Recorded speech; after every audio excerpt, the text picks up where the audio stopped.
Over the past few years, the right-wing parties in Europe have been gaining ground, and it appears that they're finally on the cusp of actually gaining power, albeit within coalition governments with other more moderate parties, but this is a long way from going from a pariah to actually being accepted as a possible alternative to the left-wing establishment. Earlier this year in France, the National Rally, which is their right-wing party, won a large amount of seats for the first time in their parliament. This time, Sweden, one of the most left-leaning countries in the world, actually elected a right-wing government, though the moderates will probably be the ones in charge, because despite the right-wing party actually getting more votes than them, the moderates have more support among other parties. They still need the right wing to form a government, but the power is clearly in the position of the moderates. The Sweden Democrats will therefore be the junior party in this coalition, but they will have members in the government. The two issues they ran on the most were immigration and crime,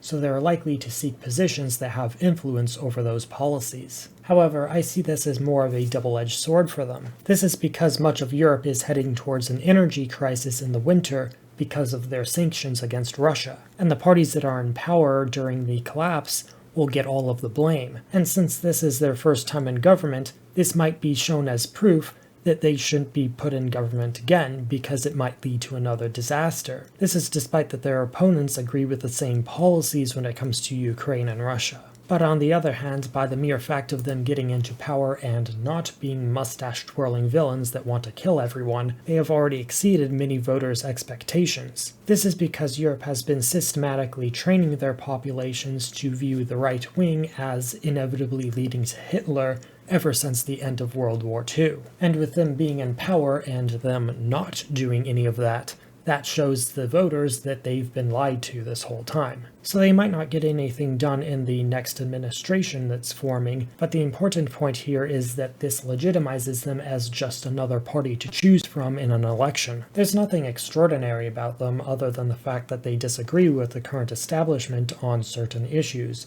mainly on religion and immigration. Now, if we look at the new government that's actually being formed, they have a very slim majority, with only 3 extra seats. Here we have the Sweden Democrats on the far right, the moderates, which are the more traditional conservatives, and then you have the Christian Democrats and the liberals, which are more centrist-leaning conservatives. On the left, you have the left party, the Social Democrats, which is the current ruling party that just resigned, and the Greens, which are obviously environmentalist. The interesting point here is with the Center Party, which is obviously centrist, but they have historically aligned with the more conservative parties. But in this election, they ran with the left because they were just so offended by the idea of the Sweden Democrats having any role in government, even if it was a junior role. However, their leader just resigned, so it's kind of an open question as to where their party goes in the future, whether it be more to the right or more to the left. But this does bring us to the accusations against the Sweden Democrats. They have the unfortunate history of being founded by neo-Nazis. Though to be clear, this was in the 1980s, and they have new leadership and they have denounced their past. This has obviously not stopped their opponents from portraying them as such regardless. The main thing they point to as evidence of this is the fact that they're anti-immigration. However, they are explicitly in favor of democracy with their populist ideals, and they denounce violence across the board. Plus, the mere concepts of borders and integration don't make you a Nazi, and most people understand that, even if they disagree with those policies. It's just that many Europeans are worried about it being a gateway or a slippery slope that ultimately leads to fascism, though this is very unlikely considering that Viktor Orban is the most authoritarian right-wing leader in Europe, and he has gone nowhere close to fascism. I think Orban's illiberal nationalism is probably the farthest the right wing can go in Europe. With that said, Sweden is nowhere close to even that at the moment. But Italy, on the other hand, might be on the cusp of having its first right-wing government since the end of World War II. Giorgia Meloni's party, the Brothers of Italy, is set to be the largest party in Italy, and polls show that other right-wing parties add up to being close to a majority for them. The Brothers of Italy and League are the two main right-wing parties in the country, and they are at 25% and 13% respectively at the moment. which gives them a total of 38%. But including the more moderate conservative party, Forza Italy, they get another 7%, bringing them to 45%. These three parties are running as a coalition, so if they get a majority on their own, that's going to be the government. However, they might need another party to get over that 50% threshold. The main party that would align with them the most is Italexit, which is a Eurosceptic party that wants to leave the European Union. That isn't something the current coalition is running on, so it may cause problems with the coalition. Either way, the Italexit party is only pulling at 3%, which would bring them to a total of 48%. However, this might not matter at all, since Italy's election system isn't entirely proportional. A little over a third of the seats in Italy's parliament are elected as first past the post, meaning in those districts they vote for an individual from a party, not the party themselves, and whoever gets the most votes wins, regardless of whether it's a majority or a plurality. This means that these polls really only matter for a little under 2/3 of the parliament,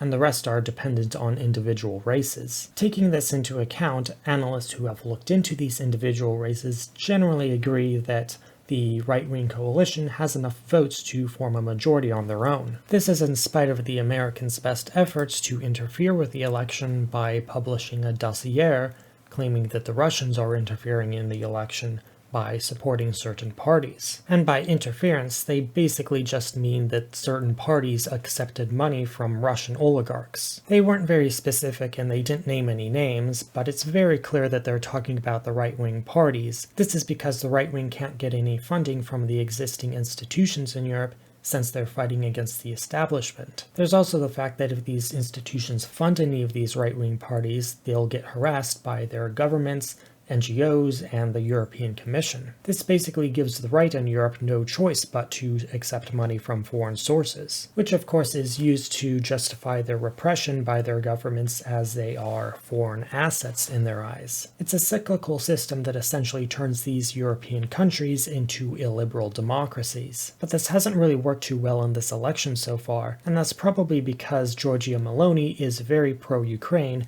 and is in favor of sending weapons and aid to them. Though her two allies in the coalition, Matteo Salvini of the League and Silvio Berlusconi of Forza Italy, are historically more pro-Russia, but they have denounced the invasion. They're also a little more hesitant to send more aid to Ukraine. This might actually benefit the coalition in the long run, because if these two partners are able to reduce the aid to Ukraine, they might actually save Italy from the energy crisis in the winter. But that is a big if, so we'll have to see what happens on that front. The main issue that they'll likely tackle first when getting into office is immigration, as that was a major part of their platform. This will lead to the halting of immigration to Europe through the Mediterranean. Right now, NGOs and European governments pick them up just a few miles off the coast of North Africa and bring them across the entire sea to Europe. Meloni would instead just drop them off at the nearest African port. This will discourage potential migrants from making the extremely dangerous trip in the first place. This will ultimately save many lives and prevent more people from falling into the slave trade in Libya, which is the main migrant route from sub-Saharan Africa. So with the stigma of the right fading in Europe, I think people will learn that they're just another point of view rather than an existential threat. They might still largely disagree with them, but giving them a seat at the table will at least allow them to participate in the political process. This discourages them from looking to alternative means of achieving their goals. Whereas if you shut them out from politics entirely, then there isn't much of an incentive to abide by the social contract. There will of course be hysterics on the other side, but this will ultimately lead to a more representative system.